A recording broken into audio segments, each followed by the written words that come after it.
This is the Ask the SEO session. We have a different format. There are 0 presentations in this session. This is where you get to ask all the questions you want of us.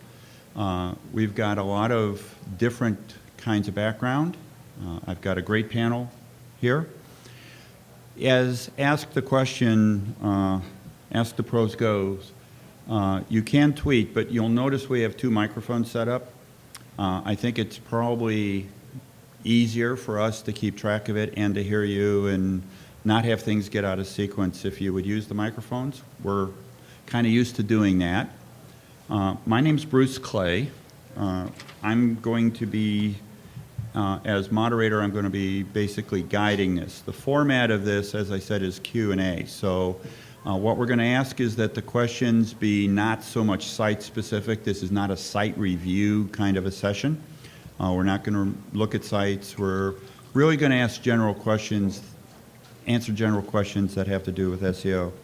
I've got a panel of industry notables between people who have spoken a lot, who have been in the affiliate space, have written books. We've got quite a panel. What I'm going to do is ask everybody in the panel to logically introduce themselves as it relates to you and spend 30 seconds-ish just talking about a topic near and dear to their heart that they think might be a good topic for questions and things that you'd like to hear. We're going to start with Stefan. Morning, everyone. So I'm Stefan Spencer. I founded an SEO firm called Net Concepts, sold it last year to Cavario out of San Diego, and I'm the co-author of this book, The Art of SEO, published by O'Reilly. Working on the 2nd edition, hopefully should be out next year. And this is my new book called Google Power Search. It's a small one, but it's packed with information about how to find anything on Google, Forrester research reports, you name it, you can find it. So that's me. Am I supposed to give like a little 30 seconds. What's important? What's important? So I think YouTube optimization is a great new area to explore, and you could do things from the very basic of keyword research, from YouTube suggest and so forth, incorporating those keywords into your titles and descriptions. That's really basic and obvious, all the way to more sophisticated stuff like uploading caption files, transcripts that override the automated transcription process that Google does, and that's all searchable, to annotating your videos, tagging them. There's a little icon that looks like a little chart or graph that's next to the number of views on each video, and you just click on that and you can see all sorts of fantastic stats on your competitors' videos and your own, of course, like first referrals, like referral sources, and trends in increases in views and likes and all sorts of good stuff like that. You can track your YouTube search rankings, because of course YouTube's the #2 search engine, using a tool called Voot, which is in private beta. If you're interested in getting access to that, come up to me afterwards, and I'll see if I can hook you up. I know the guy who runs Voot. It's voot.net, and as far as I know, it's the only tool out there that will track your YouTube search rankings. So there you go. Hi guys, I'm Rhea Drysdale. As I hit the table here. CEO of Outspoken Media. Everybody hear me? Great. How many of you were in Will Reynolds' keynote this morning? Awesome. So you got a lot of information about link development. So what my company does is we specialize in natural link development, SEO, reputation management, that type of thing. What I'll talk about with my 30 seconds is the 12 site links that you're probably starting to see on a lot of your branded searches. How many of you noticed that as of the last week, you now have at least 10 to 12 different site links appearing? Cool. How many of you are stoked about that? How many of you really hate it? The problem is now with those site links, some of them are not exactly what you wanted. And removal still works. We took one out within 24 hours. It popped out of there. But you don't really have control over what Google's putting as a site link for your site. And sometimes that's definitely a negative. So you really want to watch that. If you have a site, a branded site that's starting to see these site links pop up. If you were a company that was having a reputation management problem, and we deal with a lot of them, this update was actually kind of a pardon my language, pain in the butt. I'll say butt. I can say butt. And the sense that now subdomains roll up underneath those site links. And for most of us, we know that subdomains basically count just like a separate domain. So if you were doing reputation management, we'd maybe want to create a couple subdomains on your site. And it's the opposite of how you would think about SEO. With SEO, you want to put everything under one domain. But with reputation management, we might want to have a couple of subdomains because we can kind of flood the search results with your own properties on subdomains. But now with this update, all of those are rolling up under site links, and you still have all those negatives popping up. So I hope that makes sense. But I would say that's kind of disconcerting, but at the same time, Will talked about trust and gaining trust. And if you're using, micro formats or schema.org to mark up your code, you start to gain trust from users when they're clicking or typing in something and they see that you've got reviews or some other snippet there. And with these site links, you're definitely going to be considered the authority if you can get them for your brand. And now we're also starting to see them pop up for certain really short tail searches as well. And that's disconcerting if you're in a certain space and you know that there's one site that's your competitor, your number 2 guy, and now your competitor has 12 links pushing you below the fold. So that's definitely something that you have to pay attention to and figure out how do you become the authority, how do you gain that trust. So. Thank you. Hi, everybody. My name is Michael Streko. Back in 2009, me and my partner had this little crazy idea we built out a site called checkusernames.com, which allowed you to go and type in a username and it would show you across, at the time it was 84 different social media sites of if that username was taken or not for branding purposes. Fast forward to now present day, we rebranded and relaunched the site as KnowEm.com. I currently have a staff of over 40, and we work with everyone from small business to the Fortune 100 to protect their brand name and their trademark terms across social media. So your twitter.com/pharmaceutical drug name or facebook.com/pharmaceutical drug name. We go out, we give you a report to show where your name has already been taken. We also give you the legal contact information for everyone in the social media sites. Our database is currently up over 7,300 social media sites that we do this search for. Where it's available, then we then go out and we reserve the name for you. I guess I'm going to kind of touch on exactly what Rhea did because I find the 12 box to be really interesting and probably one of the biggest things to come out of Google in a while. We've seen that we've been 12 box, and we've also seen that through social media branding, whereas kind of broadcasting the same consistent message to all of the different social media sites through your profile. We've seen that some of our clients on lesser known sites have been able to get to the 12 or the 10 box from these results. So my specialty and expertise is I know everything from small social media sites to large social media sites, the ins and outs about them, and any questions regarding social media sites or anything, that's what I'll be the best to answer. Give you a perfect little statistic I'd love to throw out. So if you go into Facebook right now and you were to start an ad campaign and you type in the word cats, there's basically 500,000 people on Facebook that like cats so much that they've put that as one of their tags. There's a social media network called UnitedCats.com, which currently has 2 million members. Every member of that social media network really likes cats a lot. So that might be a place where you'd want to look at to pushing your advertising dollars. Okay, and just something about me, I've been doing SEO since 1996. That's 3 years before Google. I've spoken at over 100 different conference sessions on the subject of SEO. I have written the Search Engine Optimization All-in-One for Dummies book from Wiley, 746 pages. It's a big book for big dummies. It's plenty of material there. So I think between all of us we can handle it. Quick question, how many of you actually own and operate your own network, your own sites? Most of you? You consider yourselves, how many are programmers technical? How many are marketing? How many just like going to the bank? That should have had a unanimous arm raise. I don't know. Okay. So the topic today is SEO. Any kind of questions you might have that are general in nature are the ones we prefer. If you wish, please go to one of the mics. Anybody have a question? I'll ask you a question. How many people are concerned about what local is doing to the first page of Google results? You don't? How many are local businesses?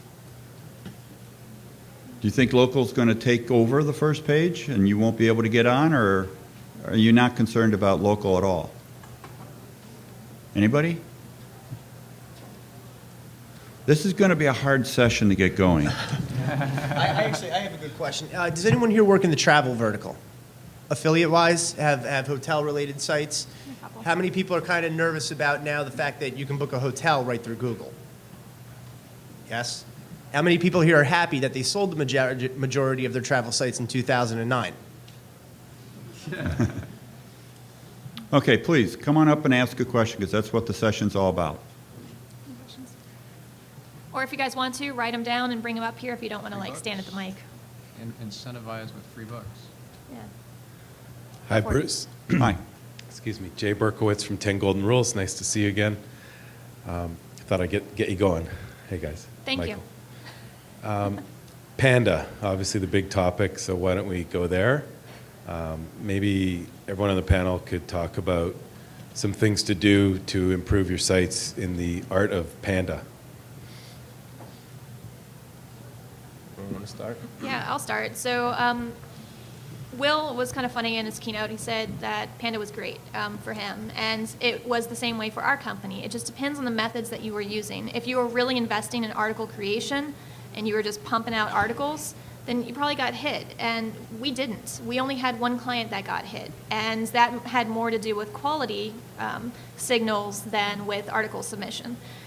What is quality? There was an interesting post written by Amit Singhal, I think, on the update, and he had a whole bunch of notes where he said what was involved in Panda. And it wasn't just article directories or article sites. There were a lot of things. It was saying we're now looking to see if the content that you produce is accurate, if it's truthful, if it's well written, if it's long, if it's unique.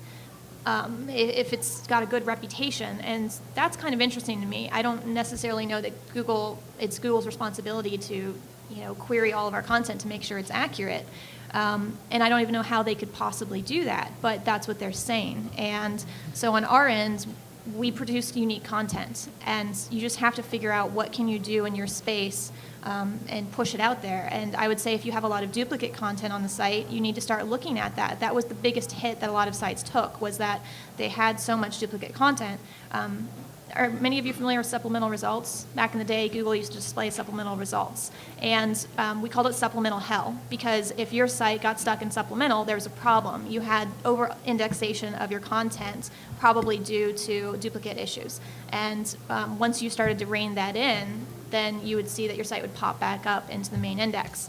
I'm of the belief that that still exists, even though they got rid of it, and it's kind of like a seesaw. If you've got a whole bunch of crap pages, eventually that's going to outweigh your good pages. So you have to start to use different methods to cut out the crap and just produce good stuff. And if you have a lot of content that is very similar, think about smushing them together into one larger piece that's really of value. Redirect, 301 redirect those other pieces into that one, get some backlinks to it, let that pop, make it fresh. Yeah, so think of it this way, like if you look at your site as a whole, like a tree, and all these pages are, all these nodes, they're like branches on your tree, right? So if you have a lot of dead branches on the tree, then it looks like a very unhealthy tree, a tree that Google shouldn't trust. So you want to prune all those dead branches. And what is a dead branch? It's a page that is more than, let's say, a couple clicks away from an external link source. So if you were to either flow more PageRank, be more strategic and effective in your flowing of PageRank throughout your site so that you minimize the number of pages that are more than a couple of clicks away from an external link source, the tree overall is going to look healthier, right? Or you prune those dead branches away by not just like no following those links, because that's insufficient now, right? So you could do, like, for example, cookie detection. Who's done cookie detection? Using cookies to determine whether it's a human or a bot, right? So that's a more sophisticated way of doing what's used to be known in the day as PageRank sculpting. So PageRank sculpting still works. It's still an effective strategy, but not in the way that you typically would think about it, like no following links to login pages and view cart and that sort of stuff, right? So what you're trying to do now with PageRank sculpting is to eliminate those dead branches or hide them. So Google says, yeah, just show everything to us. We'll figure it out. Don't worry. Of course, it's in their best interest to say that because they want you to expose all the crap so that they can see that you're a crappy site and treat you accordingly. No, you got it. One of the, I'll just throw in a comment. One of the things that we have found is there seems to be a correlation between the trust and quality of your inbound links as well. We have actually, after Panda, had some sites where we eliminated junk inbound links from junk sites, and the ranking of the site. We actually decreased the number of links and the ranking went up. So it fluctuates quite a bit. Also use your canonical, and if you have an e-commerce site or something where you've got a lot of pages that maybe have pagination on them, start to really look at how is Googlebot getting in there and crawling that. Small thing, if you have pagination, most of you probably have WordPress sites. Archives are set up where you get to one page and then it says go to the next page. Well, Googlebot has to then follow that next page, next page, next page, next page. We're working with a client that had 4,000 pages. That's a pain for Google to have to follow, so we set it up where it's not just next page, next page, next page. It's page 1, 2, 3, and then there's next page, and then there's last page. Find a way to more creatively allow Googlebot to get in there and crawl things and get to your content, because sometimes it's just a matter of access, too. And then we also put in the footer rotating links that would kind of go into some deeper areas of the site. And as Bruce was saying, to take away or clean up all the dodgy crap links that you have pointing to your sites, because you probably, like many of us, except for me, I never bought crap links. I was never that naive. But anyways, somebody in your company probably did this, not you, and you need to clean it up, right? So one of the best tools I've found for identifying anomalies and things that look engineered and crap would be link research tools. Who uses that tool set?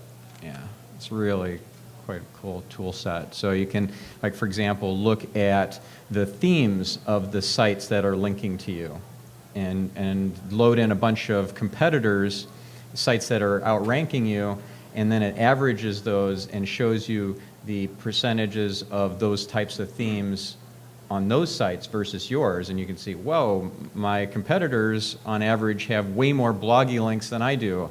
This doesn't look good. This looks abnormal. I need to fix that. I need to go out and build bloggy links, right? Or type of site. So CMS-based site or standard sort of HTML site or WordPress type of site. Those site types and themes of sites and so forth, you just imagine what are the sort of things that will leave a footprint that says, yeah, this looks pretty abnormal and deserves a penalty. And do bear in mind there are two types of penalties. There's algorithmic and manual. So Google doesn't even have, Google engineers don't even have insight into what is an algorithmic penalty. Only manual penalties. They can turn off manual penalties, but they cannot even see if you have an algorithmic one, let alone turn it off. So, you need to back off from the over-aggressive tactics if it's an algorithmic penalty. And then if it's a manual one, you're kind of screwed because it's basically up to, convincing Matt Cutts or somebody like that to pull out their little black book and write a little note, and then suddenly you're back in their good graces again someday in the future. These reconsideration requests are kind of like throwing confetti up in the air, because you're just like, I don't know, it's not it can work, but it is less likely to yield a positive result versus having a relationship with Matt Cutts. So. I found that they work very well as long as you cleaned it all up. Yes, you just have to make Every sure you bit of got it. everything, because if you didn't get everything, they're going to know and they're going to point it out, and then you have to figure out what you missed. And it never hurts to tell them how great they are when you're writing the re-inclusion. How do you find crappy content if you produce over the years stuff and you improve, but you see, man, this stuff I built 3 years ago was shit. How do you find this? Because it's deep somewhere in the site. So the question is, how do you find bad content within your site?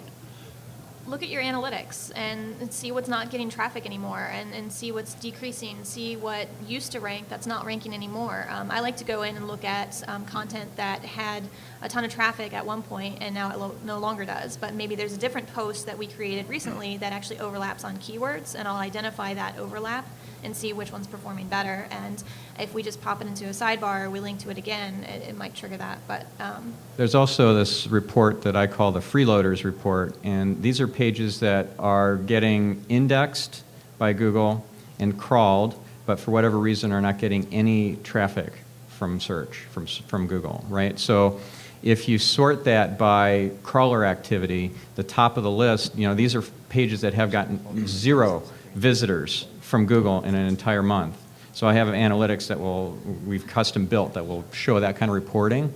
And the ones that are at the very top, because they've been crawled a lot, they have a lot of interest by Google, and they probably have some page rank, but there's something very broken about them. So it could be that it's crap content, or it could be that it's duplicate content or whatever, but these are low-hanging fruit opportunities that you can fix.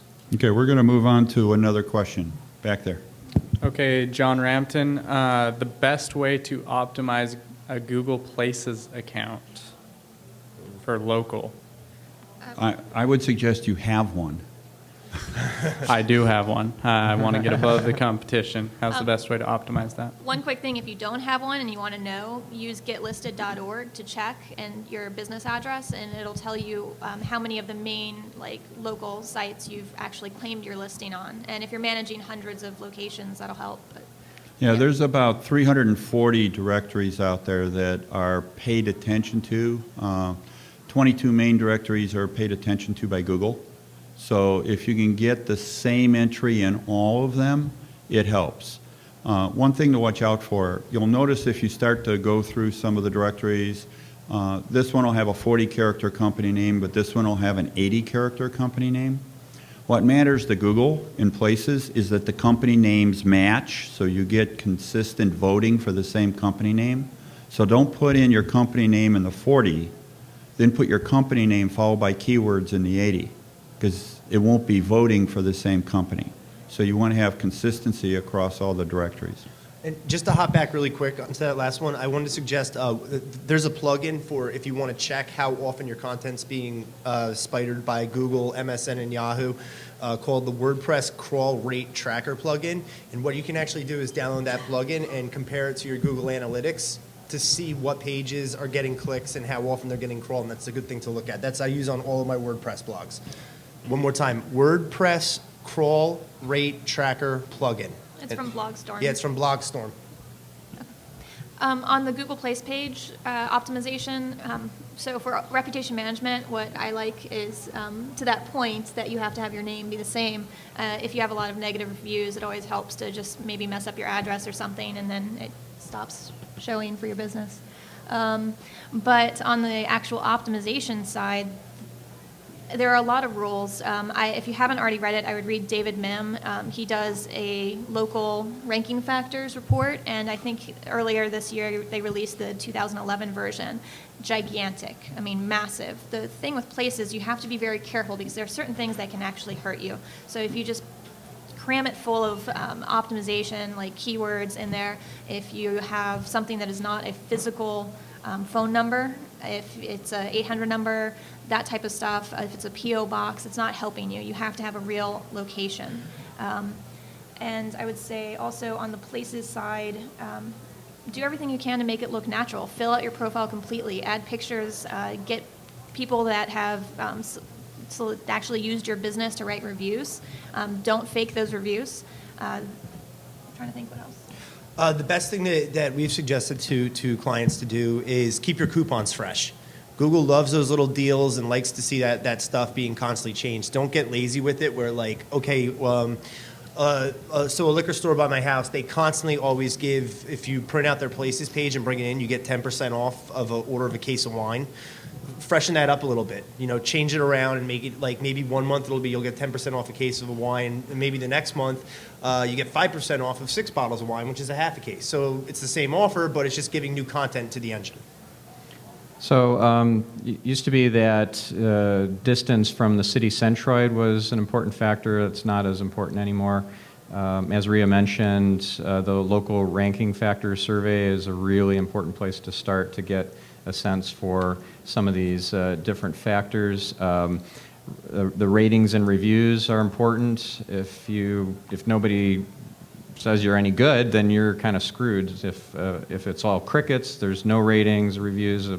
If it's all bad, you're in big trouble. So Never buy reviews. Yeah. Never. There's those sites. Everyone's heard of Fiverr, Fiverr. You can go on there, and we'll send 30 reviews of your local business for $5. Just fill out here. The issue with that is, listen, it's Google. Google's smart. Unless they see that the zip code and the IP address of where those reviews are coming from aren't in the same area that your business is, 9 times out of 10, those reviews aren't going to count for squat, and they're going to hurt you more. If they see, if your business is located in Florida and they see 15 reviews coming from the Philippines and then 30 coming from India, more than likely it's not going to help. So let the reviews happen organically. If you do own a local business, contact Google. They'll send you one of those things. We have a places page, and with the little icon there. Get a QR code. Tell them to scan your QR code and do a review right there, right on the spot. That's the type of stuff you want to do. Never fake reviews. yeah, another thing that you don't want to do that gets you in big trouble, maybe not initially, but just think of the stuff that you do in Google as if it's stuff that you would not feel comfortable telling Matt Cutts, you're basically developing a rap sheet for yourself. It's not a question of if you're going to get caught, but when. And if you've at all left your who is information on your domain names open and stuff, I mean, they have access to so much domain information. They can connect all the dots, and they can really screw you big time. And they can go back into historical who is information. Just like I could using domain tools, if there was 1 week where blip, your privacy information, your privacy guard or whatever came off, and you were exposing the true owner of the domain names. I mean, Google can totally catch you for this sort of stuff. So doing idiotic things like using UPS stores as your locations because you're an affiliate and you don't have physical locations, and you want to show up in umpteen number of different cities. I mean, you're just asking to get burned. Nobody here does that, right? Yeah. Oh, I mean, I used to do a lot of shady affiliate stuff. When Bing first came out with Bing Local, they weren't matching. When you would get a card placement mailed to you with the code that you would have to put in, initially Bing was not matching up what store it was to that code that they sent. So basically, you could take any store and create a Bing Local page and say, send me the card, and then I would flip through my random cards and say, okay, here you go, here's a code, this one works, and then have an address. I had, I think, 15 businesses at one time listed out of my house that were all in the loan-related space, if anyone's in that space, and worked like a charm. Nowadays, no, it doesn't work anymore. Yeah. No one should do that either. That's bad. Okay, we'll take next question. Okay, this is kind of an SEO 101 question, but since we're looking for questions, it'll probably be a quick answer. I'm still a little bit confused about duplicate content. If I write a legitimate article that I think is interesting in some blogs, pick it up and post it, do I get credit for the links coming back to me if I've got them in my bio or whatever? And the other way around, if I see somebody's article that I think would be useful to my readers and I post it, am I somehow penalized because I've posted duplicate content? So duplicate content's a filter, not a penalty in most cases, unless you're doing something really egregious, right? So a filter means that it's a query time filter that is applied. Google picks one winner, and they filter out from the search results that you're looking at all the near duplicates, right? So things that would be a poor user experience that have the same or similar titles, same or similar snippets, and so forth, because they want diversity in the search results. So if you're dealing with a blog article that you're syndicating out, or that other people are with your permission reposting, what you want to do is have a little blurb at the bottom. This is your byline, this is your little bio, and link not just to your homepage of your blog, right, but also link to the URL of the permalink URL of the article, right? And because you're going to be first to post that on your blog probably, right? And you are also linking back to your original permalink location, many of these scrapers and so forth will then syndicate the post in its entirety, including the little blurb at the bottom. And also just another little pro tip is put a little photo of yourself in that little blurb, because that looks, you know, that adds legitimacy. It's kind of like social proof or something. It's good.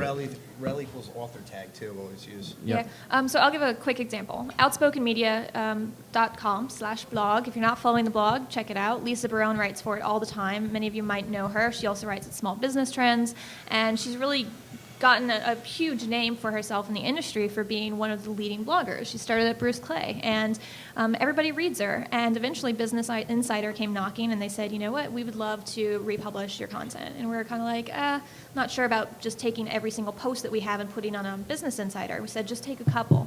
Well, eventually they just didn't really pay attention, and they started publishing every single post. The problem is Business Insider, naturally, is a more powerful domain than Outspoken Media. We have a lot of links. We don't have as many links as they do.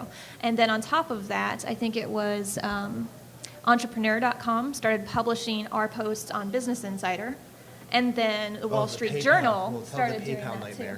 Also, PayPal also picked up one of ours. So it happens because it's good content. Everybody wants it. And we often will say, yes, go ahead and take one post, but when it becomes our blog feed, what we are noticing is if you click, if you put in the title of a blog post that we had published, we stopped ranking #1. Business Insider now ranked #1 for us. And then after that was Entrepreneur.com. And then after that was Wall Street Journal, because they're huge. Great. Our content is on amazing sites, and we're getting backlinks from them. Not great, because we don't rank for our own content, and we're SEOs. So we had to figure out how do we solve that. There are a couple of different methods, like Stefan said. The best, in my mind, is that you don't give the full article. You just give a snippet of the article, and then continue reading over here, because we want that traffic. We don't want it on your site. The alternative to that is that you use a canonical tag, and that's just saying to Google, look, it's a cross-domain canonical tag, and for a lot of these large publishers, they're not going to want to put that on their site. There's no way they'll put that on there. We had one that said yes, but it takes a lot of, finagling, and most of the time it's not going to happen for something like that. If it's just, Joe Bob on his blog, I can probably strong-arm him and make him do it, but I'm not going to get these other sites to do it. The other option, like you said, is go ahead and put something in your bio that says the original post was published over here. You can also paraphrase your post, right? So what you do is you publish with Wall Street Journal or wherever, and you create a paraphrase version, not Yes. the same exact version that you would then post on your own blog. Give them a different feed. And this is important for all affiliates. If you have products or anything on your site that you have feeds coming in from a manufacturer, you want to differentiate yourself. Don't just pick up the same feed that you're getting from every other affiliate in your space is getting. You need to make it unique. Just one real quick story of their content being republished, which you will all find hysterical. PayPal picked up one of their articles and republished it and decided to send it out to every single person that was a PayPal How many of you merchant. have a PayPal account? You got this email. All of you got our You content. got this email. In this article... They didn't tell us this. In this article, halfway down, it was a suggestion to use my service, our site. I'm sitting there in the office with two of the other guys, and the 800 number starts ringing off the hook, left and right, like at the point of where we were like picking it up, saying, "Hold on 1 second, hold on. I didn't understand what happened. Finally, I said, "Where did you hear about this? What happened?" "Oh, PayPal just emailed us, and Lisa Barone says that we should use your service." And their phones rang too straight for... It was 2 days before Thanksgiving, Yes. and I had 250 contact forms We come in had about within 150 phone 12 calls hours. and all contact forms. So your content being republished at times can work for you. Yeah. This time it worked against you. It worked against us bad. I think we got one lead out of all of... Our business got at least one lead out of all of those calls. I'm not sure how many you guys Yeah, got. not that many. So. Okay, we'll take one question at the back, and then I'll cover some of the questions that are coming up. Can I just add one more point that I think is really important? If you uniquify, and I like that word, I made that up, your content by simply aggregating multiple data sources together, like Wikipedia and Twitter feeds for the keywords that you're trying to rank for and stuff, to add additional content to try and, I don't know, make something that's like a mashup that appears unique to the search engines because you're just republishing what everybody else is publishing, some affiliate feed, some manufacturer supplied product copy, whatever, right? That doesn't really work, because if you think of it like this, there are these things called shingles, which are like, if you imagine like a 5-word window or just some X number of word window, and you run that across 2 pages to compare which one is, are these pages unique, or are they different? And a lot of these shingles are in common between the 2 pages, so you could move paragraphs around, you could add some additional content from. I've seen this before, and it's ridiculous, right? You're trying to rank for, like, I don't know, Nob Hill real estate or San Francisco real estate, and you pull out Nob Hill or San Francisco from Twitter and just take the latest stuff that mentions Nob Hill as if that's going to be valuable content for your user base. That's crap. I mean, just don't do that. And just adding a bunch of content that's elsewhere on the web, like in Wikipedia, this is not properly uniquifying your content. So instead, you need to do paraphrasing. You need to, if you want to like systematize it and maybe use Amazon Mechanical Turk to have people or text broker pull in content that's uniquely written for your articles to augment them or to paraphrase, that's a much better approach than reusing Wikipedia content and Twitter content. Have you had really good success with Mechanical Turk writing content? Not Mechanical Turk, no. The way I do it, I get really good authors and I pay good money for that. So like I have an insider at sweet101.com, which was one of those sites completely decimated by Panda. Like, Oh, yes. like I don't think there's anybody left. I don't even think the janitor comes anymore. So the writers that there was this huge stable of really good writers that worked there, and then there were crappy ones too. But I have an insider who knows all the good writers, and she's able to handpick for me like different for my clients that need a writer on, I don't know, men's health and testosterone or on life coaching or what have you. She can find me a really good writer for that. You have to pay, because that doesn't come cheap, but it comes a lot cheaper than, let's say, a year ago before Panda. Okay, question at the back. Yes. Earlier this month, it was announced that Google made an undisclosed financial investment in a company that owns a suite of deal and coupon sites. Will that, do you think Google actually owning or being invested in content is something that will influence the results in the future? Is that something we need to be concerned about? In my opinion, can you name me one product besides YouTube that Google's invested in or actually like been able to take off with and do well? I've seen them take social networks over. I've seen them make investments and just try to get into every space. 9 times out of 10, in my opinion, they tend to almost spread themselves a little too thin here and there. The Google deals, I'm going to be interested to see how it takes off. I believe it's being piloted right now in certain cities. There are actual Google deals with them making the investment, and which will probably turn into an acquisition at the end of the day. I think it's just them trying to stick their nose at Groupon and say, you didn't let us buy you, so we're going to buy all your competitors and try to make a better service. But it didn't work with Orkut. It hasn't worked with Picasa. And I mean, Google Plus is probably the only stab at a social network so far that they've had that they actually developed in-house. Kind of does look a little like Facebook, but they developed it in-house. So as far as the deal space, I just see it as them trying to take a stab back at Groupon since Groupon passed on the acquisition offer. I think it's interesting from the technology side of it, and I'll be curious to see what they end up doing with that and rich snippets and place pages and integration with Google+. So I think there are some ways in which they're going to try to integrate that with the other products that they have, and they could do that very successfully to the point that, like Bruce said, with local, you're starting to see that people type in searches, and if you have a local listing, often Google's now starting to essentially steal those clicks because people don't have to click through to the site. At the same time, is it meeting the needs of the user because they're finding what they asked for? They're finding your phone number or your email address instantly. I don't know, it's questionable, so I'll be curious to see. We have a coupons client, so we're going to have to watch it.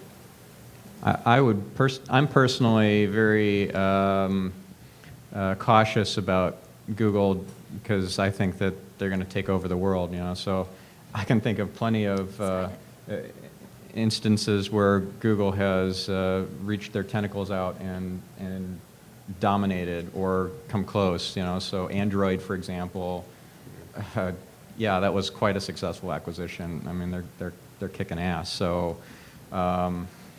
Yeah, I would be scared. I'd be scared that they are going to give Groupon a run for their money. They're already doing, what's that thing called? Honeypot. Honeypot. You know, it's like some of the things are a big colossal disaster, like Google Worker. Wave. You know, but then I think Google Plus is going to kick ass. I think it's going to really give Facebook a run for their money, and so I would definitely be afraid of Google. I think that it's only a matter of time before we're all in line for the Google implant. Yeah, I think that, I agree. You're going to see coupons start going into other products, but I don't see them being a separate product, but I see it being integrated heavily in the local. So that'll happen. Question? So it's my understanding that having really relevant anchor text linking into your site helps boost your SEO. However, if it's overly repetitive, it can be harmful. So do you mind talking about how Google looks at anchor text and a good way to find a healthy balance? Yeah, so if you're looking at the anchor text distribution graph, and many of these tools do this for you, like link research tools, the SEO Moz, Open Site Explorer. Just Google Webmaster Central. Yeah, Majestic SEO. Yeah, of course, Google Webmaster Central, but that's only for your own site, right? So I want to look at my competitors and see how over-engineered they are or under-engineered. And so if you're doing too much keyword-rich anchor text, you know, it's like all targeted to one particular page with particular anchor text, and it's commercial phrase, competitive, and it is at greater percentage than links that are anchor text that's like your URL and your company name or brand name. That looks pretty engineered, and that's going to get you a keyword level penalty. So you won't find that you're not ranking for anything. You'll still rank for your brand and other terms, and other pages will rank, but the page that you targeted with this anchor text, you'll just disappear. And you wonder, what the hell happened? Why is this sub-page ranking and my main page that is all about this keyword isn't anywhere? So that's a keyword level penalty. So you can see that through these like pie charts that show like X percentage of whatever keyword phrase, and then a smaller percentage is, you know, your brand name, and that doesn't look right. Okay, I'm going to walk through some of these fast. You should keep a 301 redirect forever.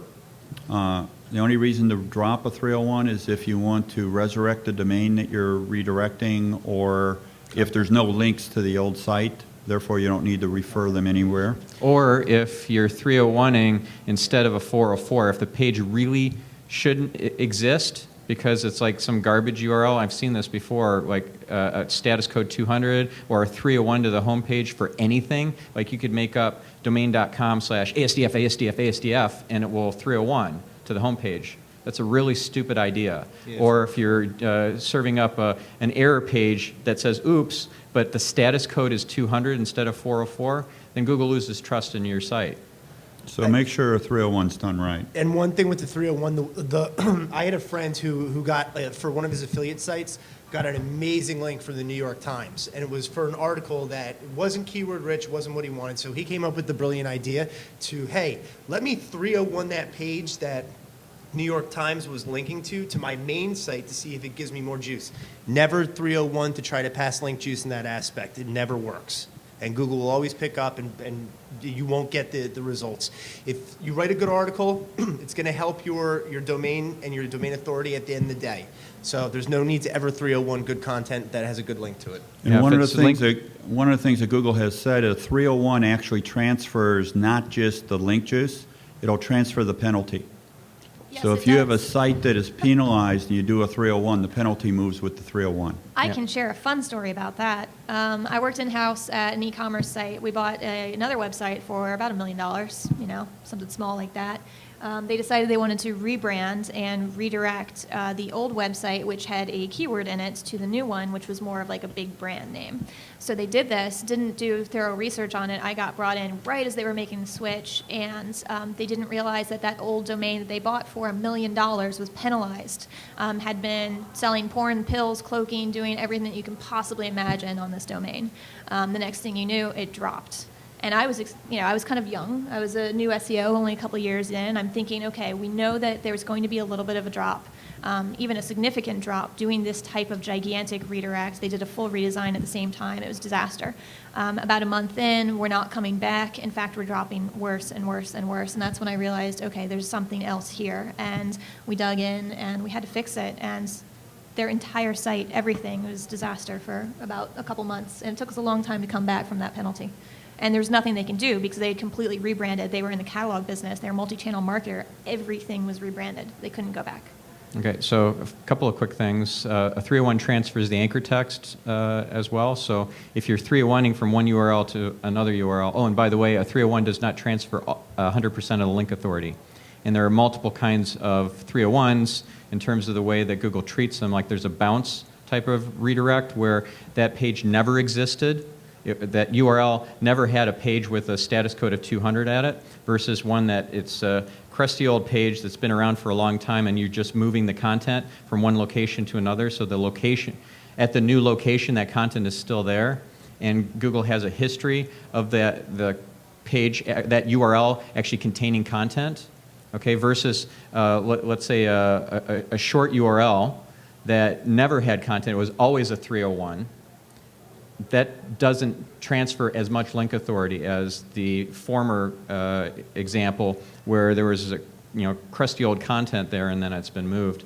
But yeah, the anchor text transfers, so that's why for the longest time you'd see that a search on the word women in Google would return an iVillage page even though the women didn't appear anywhere in the body copy or title tag or whatever. They had acquired many years ago women.com, and then 301 redirected the women.com URL to iVillage.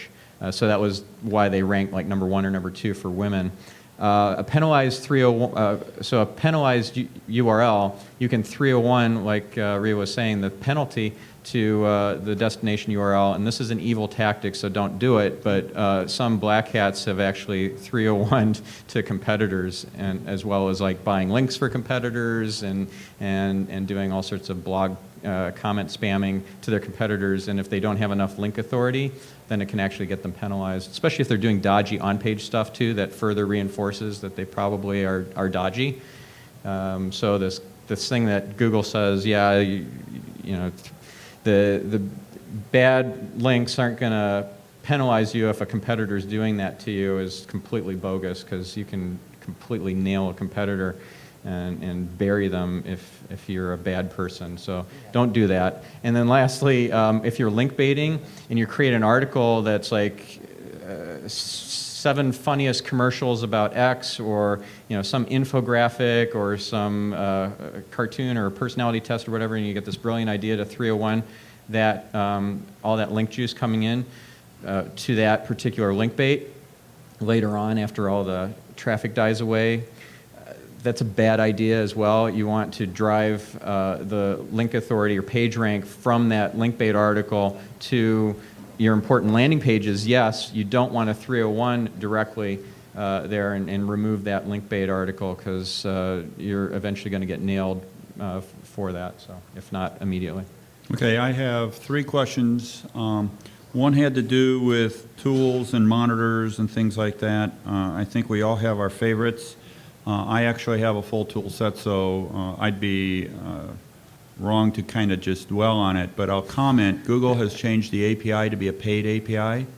So there's 2 classes of ranking monitors, those that scrape and those that use an API. And if you use an API, no matter what, you're probably not going to see the same thing that end users see. So you're going to have to be careful about what ranking monitor you have.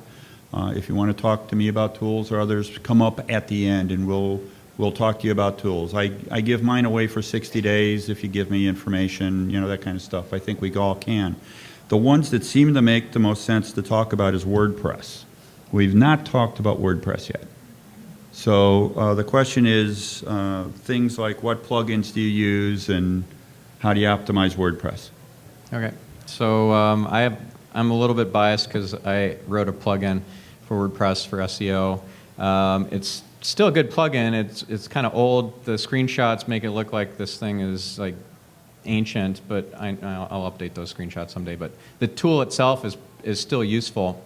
It's called SEO title tag, and it allows you to mass edit or mass optimize your title tags across your entire blog. And this includes pages and posts and tag pages and category pages, any URL even, like a pagination page. It'll allow you to customize that title tag, so it decouples the post title or page title or category title, whatever type of page it is, decouples that from the title tag, and then you can customize, you can write your own custom title tag, work in synonyms, various verb tenses, singular, plural, whatever, right?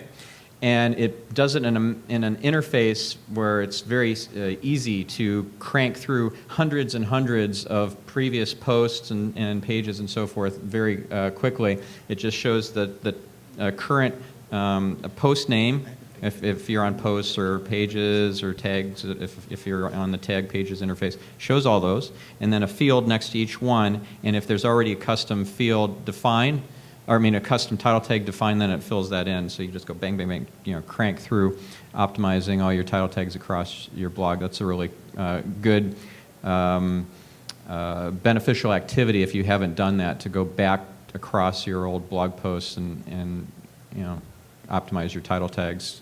Don't go like a page at a time with, and there's also Yoast's SEO plugin. I like that one too. Yoast is YOAST. Basically get anything that Yoast makes. Yeah, any of his plugins, you should install them. Pretty much. The guy's, he's amazing. Framework-wise, I'm a huge fan of Thesis. I use Thesis for all of my sites, all of my blogs. I'm a big fan of Genesis. Fight! There you go.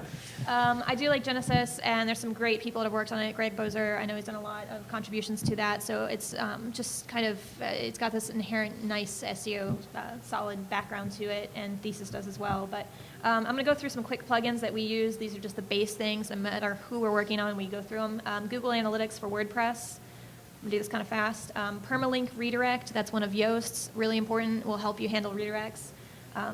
FeedBurner plugin, Google XML sitemaps, WordPress database backup. Make sure you have some kind of database backup. Absolutely important. Headspace 2, which is kind of competitor to SEO title tag. They're both great. It just depends on the client. Get recent comments, which is going to help. Similar posts. I really like similar posts. It's going to help discover other content that is similar to the post that you're on. Puts a little plugin down below. You can bring in like 4 links to other posts. It's easy, but helps get links to that old content like we were talking about. Subscribe to comments. That's not really an SEO one. And then WP Super Cache. Just get some kind of cache plugin. It's up to you which one you like. Yeah, WordPress does tend to be a resource hog, especially when you do have a lot of pages and you do get spidered. I've seen some of my WordPress sites slow to an absolute crawl when they're being hit by one of the spiders. So you definitely want to have caching in place. Absolutely. Yeah. And if you have all those social plugins, that'll slow it down like ridiculously. So one quick note on WordPress, I would not install your social plugins personally on like your blog's homepage. Just do it on the post, because it depending on if you're using like Facebook and Twitter and everything else, it just eats up that load time. Yep. Also, Scribe SEO is kind of a fun one if you have a lot of people publishing content to your site and you're not the person putting that content on there, but you want to make sure that they are doing really nice, well-optimized posts. You can just put Scribe SEO. It's got like little check boxes, and it's, did you create your title tag? Did you create your meta description? Is your content ready? And it's just like a check off list. So if you have an affiliate site and a whole bunch of people creating content, that might help.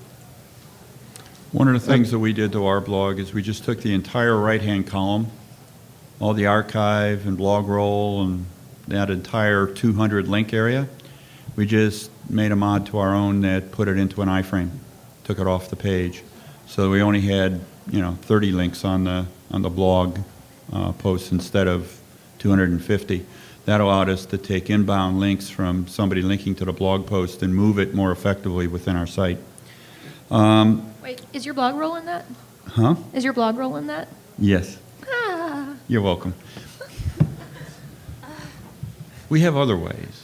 We Okay. just don't have to post it on 1,000 blog posts. That's okay. We use no follows on everything but the blog's homepage. So. So I'll throw in a few more. WP Sticky. Okay, so do you guys know what a sticky post is? Who knows what a sticky post is? Raise your hand so I don't have, okay, so I better explain it. A sticky post, it always floats to the top, and this gives you keyword-rich intro copy that helps set a stable keyword theme for the page, right? So if it's a tag page or a category page, your keyword theme or focus for that page is kind of random, isn't it? Because it's just the latest 10 posts of the moment. And so if you have really great excerpts, and that's another one, is the excerpt should be unique from the content of the post, right? So you don't want to just take the first 2 paragraphs or whatever, use the more tag, and now you got duplicate content all over the place, right? So you have a unique excerpt that in WordPress, and then that's what gets republished. And there's a little couple sentences of code that will allow you to override to use the underscore excerpt instead of the first paragraphs or whatever, or the whole post if it's defined. So so do that, but also this sticky post, there is sticky post functionality built into WordPress, but it doesn't work right. So you want to use this plugin so that you have a post that, let's say that you have a category called blue widgets, and you want to rank for blue widgets. You write a post which introduces the category of blue widgets and synonyms and so forth. And by making it a sticky post, it always is at the top no matter how old it is, and then your most recent posts are underneath that. So keyword prominence is important, much more important than keyword density. So having the important keywords high up in the page versus like randomly or maybe at the bottom or not at all, this is a much better approach. WP Total Cache I like better than Super Cache. There's a plugin that maybe most folks aren't aware of, which is a friend of mine coded it. It's called Search Commander. It does some analysis of the page, gives you some tips of what to optimize and so forth. Just randomly, there's a plugin that it has nothing to do with SEO from like on page, but it's really cool for off page in terms of like link baiting. It creates personality tests. So you could so my daughter created a whole blog of personality tests, like how boy crazy are you, what designer handbag are you, and all that sort of crazy stuff, right? So I wrote a plugin, or actually had one of my coders create this plugin, which does personality tests. And these can, if you have a really good personality test, this can go viral. Like, what would my flesh taste like to a cannibal? Have you seen that personality test? That's a creepy one. How many Justin Biebers could you? What's that? Oh, how many 5-year-olds can you take on in a fight? That's So a good it's one. basically Inman in a plugin. Yeah. Okay. Oh, okay. No, Okay, I don't know about that one. This So- one I had coded like 2 years ago. No, so. Inman, Matt Inman, oatmeal. Right. I'm Okay. talking about the oatmeal. Yeah. So that's an example, but I don't know of a plugin that does this. So I had to create it, and I'm happy to share it with you guys. It's not out there on the internet. I decided to pull it offline. So if you want it, I'll give it to you for free. Just come up afterwards and give me a card. Okay, as a general comment, we are very close to the end of our time. Stefan has a stack of books, which To give away, woohoo! he is ready to give away 20 books. If you want to give away, get a book, you can come up get a book. All of us certainly are going to answer questions. We can answer them all day long. As I mentioned, if you want my tools, bring me a card that says tools on it. I'll give you 60 days of tools. Everybody else, I'll give you a hug. I'm in line for the hug. But I can't beat that one. Yeah. Please thank our panel. It is now lunchtime. Thank you.